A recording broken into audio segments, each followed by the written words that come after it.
reference to the video I did on the Constitution. Well, it's been playing on my mind, and I've been going down the rabbit hole, as it were, of the Magna Carta. Is it actually our Constitution? And to answer that, I've gone back to medieval times. And during then, the medieval times, well before the Magna Carta, the concept of a sovereign state, if you like, the sovereignty of the people, I should say, was not well developed. And the idea of a government being accountable to the people wasn't widespread at all. The feudal system is based on a hierarchical structure in which the king held the ultimate power, and lords, tenants, serfs hold him loyalty and obedience. Now basically that was the medieval feudal system. Now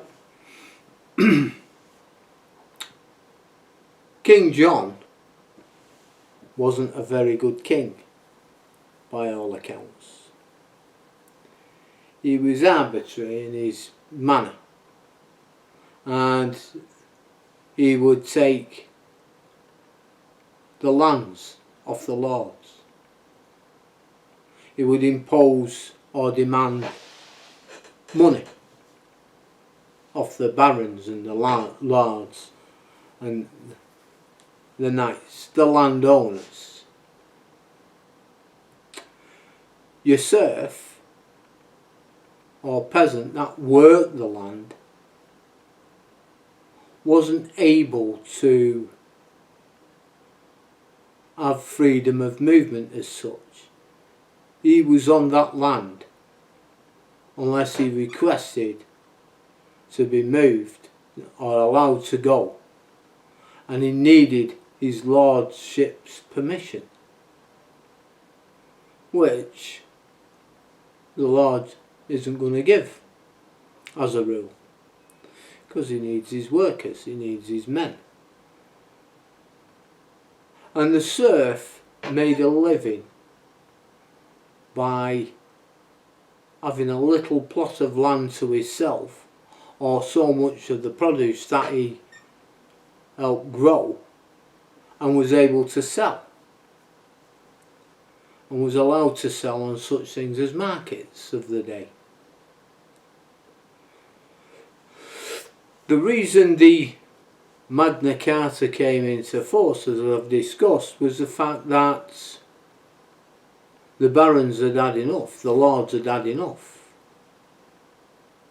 And if you like to simplify things, which I do in my own head, is that they've got their own union. And they went to King John, and they sat round and thrashed out the Magna Carta. And King John was in no position at that time, due to the French, that he had to agree. And the Magna Carta, the signing of it in 1215, was an important turning point in the developments and of the concept of sovereignty of the people in England. The document then limited the power of the king and established that he was subject to the law, which was a significant departure from previously held belief in the absolute power of the monarch. So he must have been in a right pickle to give up so much. What the Magna Carta did then, it also established the rights and the liberties of free men, and they were protected, and that they could not be arbitrarily taken away. This was an important step towards the development of a system of government which the people's rights were recognised and protected.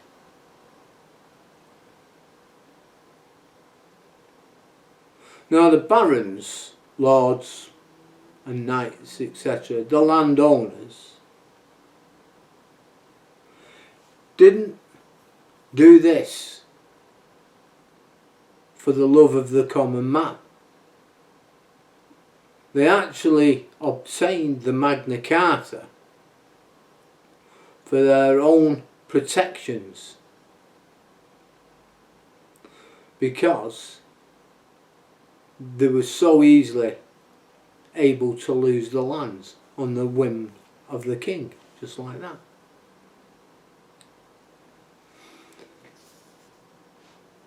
How the Magna Carta actually got around to the people, because there was no news at 10 or, you know, the Sunday papers. It was by travelling merchants, travelling tradesmen. The church played a big part in this, with the clergy travelling around England at the time, because this only affected England. It's not like today where there was Scotland and Wales were the United Kingdom. This was just England that he was concerned with. So the people are sovereign,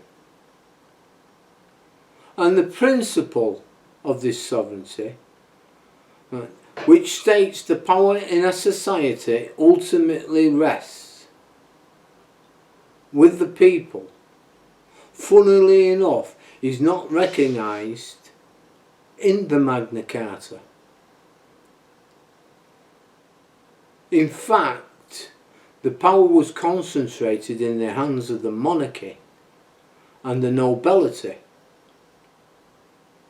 who held extensive lands and authority over tenants and serfs.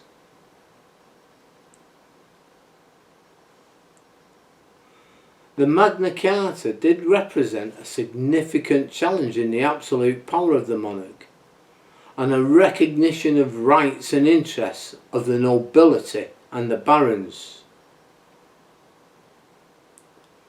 And this is what helped lay the foundation for the development of a constitutionalism and the idea of limited government. Also, in feudal times, the land and the lords would allow towns and cities to be built on their land, and the use of the lands to the townspeople in exchange of various forms of tributes such as rent and taxes, and then the townspeople could build their own homes and businesses on the lord's lands. The lords would often provide townspeople with a degree of autonomy, allowing them to govern themselves and to engage in trade and commerce.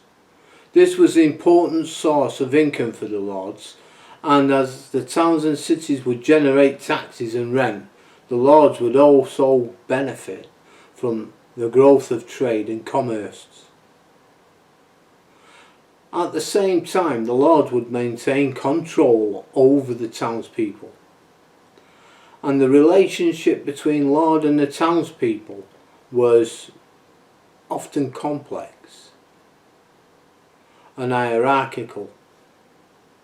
The lords would typically exert their authority over the townspeople through a combination of laws, regulations and local officials, and the townspeople would be subject to the lord's jurisdiction.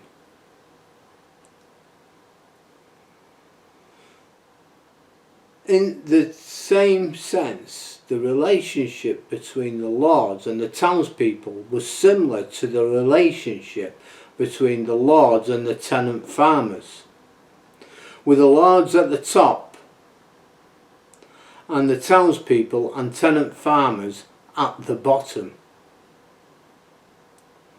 However, the townspeople and tradesmen were considered to be part of the middle class and enjoyed greater freedoms and independence than that of the serf. Now, tradesmen, such as craftsmen, merchants, were not bound to the land in the same way as a tenant farmer or a serf. They were considered to be part of a free population and were free to move about and worked where they chose. Tradesmen were an important part of medieval society and highly valued for their skills and abilities. They lived and worked in towns and cities and were involved in trade and commerce, providing goods and services to the wider population, and had a greater freedom and independence than the serf, and were able to own property and engage in business. So it was obvious that this was good for the community and the lord, baron or the landowner. Now, what's interesting, or what I found absolutely fascinating, was after the signing of the Magna Carta in 1215, there were several laws and regulations that were introduced in order to keep serfs working the land, because by then basically they had the right to move elsewhere. Some of the key laws that were introduced after the Magna Carta included the Statute of Merton in 1235. This law established the principle that serfs could not leave the manor without permission of the lord. It also required serfs to work for their lords for a certain number of days per week, and imposed penalties on serfs who failed to meet that obligation. Then we had the Statutes of Westminster in 1275.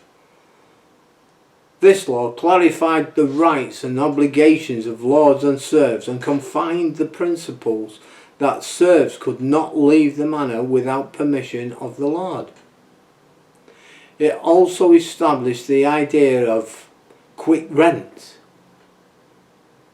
which required serfs to pay their lords an annual fee in exchange for the rights to live and work on the manor. The Statutes of Marlborough in 1267. This law established the principle that serfs could not be freed from their obligations to the lords, even if they were able to pay a fee or perform some other service. It imposed penalties on lords who failed to fulfil their obligations to the serfs. And basically, these laws and regulations helped maintain the feudal system and ensured that serfs remained tied to the manor and work in the land. Although the laws were designed to maintain control over the serfs, they also provided some basic protections for the serf and ensured the lords were accountable for their actions. So basically nothing had changed for the people. It changed for the lords, who could improve themselves, who then made laws for the people to obey, which wasn't the principle of the Magna Carta. And that seems to be the start of what has built up to modern day, where we are sovereign, but we're made to think that we're not, and that parliaments and the lords make the laws which we must obey. So that's where I've come to this conclusion. And we have the fundamental basic right to change that. We are sovereign. On that cheerful note, I'll say good night. I'll speak to you soon. Take care now. Bye bye.